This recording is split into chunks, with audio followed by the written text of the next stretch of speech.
అక్కడ ప్రతి సంవత్సరం హోలీ పండుగ ఎంతో ఘనంగా జరుపుకునేవారు. కానీ ఆ గ్రామంలోకి హోలీకి సంబంధించిన ఒక రహస్యం ఉందని కొంతమంది పెద్దలు మాత్రమే చెప్పుకునేవారు. ఆ గ్రామంలో అరవింద్ అనే ఒక యువకుడు ఉండేవాడు. అతనికి కథలు, పురాణాలు, పండుగల వెనుక ఉన్న నిజాలు తెలుసుకోవడం అంటే చాలా ఇష్టం. ఒకసారి హోలీ సమయం దగ్గర పడుతుండగా గ్రామంలో పెద్దవాళ్ళు ఒక పాత దేవాలయం దగ్గర ప్రత్యేకంగా ఏదో ఏర్పాట్లు చేస్తుండటం అతను గమనించాడు.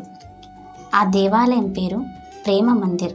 ఆ దేవాలయం చుట్టూ రంగురంగుల పూలతో అలంకరించారు. కానీ హోలీ రోజున మాత్రం ఎవ్వరిని ఆ ప్రదేశానికి అనుమతించరని ఒక నియమం ఉండేది. అరవింద్ అది ఆసక్తిగా తనని తాను తాతగారి దగ్గరికి వెళ్ళి, తాతయ్య, హోలీ అంటే రంగుల పండుగ కదా, మరి ఎందుకు ఆ దేవాలయం దగ్గరికి వెళ్ళనివ్వరు అని అడిగాడు. అప్పుడు ఆ తాతయ్య అన్నాడుగా చిరునవ్వుతో నవ్వి చెప్పాడు, హోలీ అంటే కేవలం రంగులు కాదు బాబు, అది మంచి చెడుపై గెలిచిన రోజు. నువ్వు ప్రహ్లాదుడు కథ వినలేదా అని అన్నాడు. అరవింద్ కళ్ళల్లో ఆసక్తి మెరిసింది.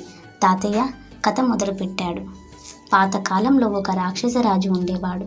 అతని పేరు హిరణ్యకశిపుడు. అతను తనను తాను దేవుడిగా పూజించమని అందరినీ బలవంతం చేసేవాడు. కానీ అతని కొడుకు ప్రహ్లాదుడు మాత్రం విష్ణువు భక్తుడు. హిరణ్యకాశిపుడు కోపంతో ప్రహ్లాదుడిని శిక్షించడానికి ఎన్నో ప్రయత్నాలు చేశాడు. చివరకు తన చెల్లెలు హోలిక సహాయం తీసుకున్నాడు. ఆమెకు అగ్ని తగలదు అనే వరం ఉండేది. ప్రహ్లాదుడిని ఒడిలో కూర్చోబెట్టి అగ్నిలో కూర్చుంది.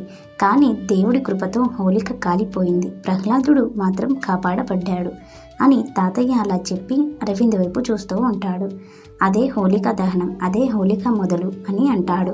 అరవింద్ తల ఊపుతాడు.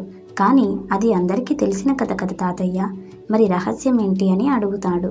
తాతయ్య కొంచెం నిశ్శబ్దంగా అయ్యాడు. కథలో ఒక భాగం మనకు తెలియదు. హోలిక కాలిపోయినప్పుడు ఆమె చేతిలో ఒక చిన్న రత్నం ఉండేదని చెబుతారు. అది రంగుల రత్నం.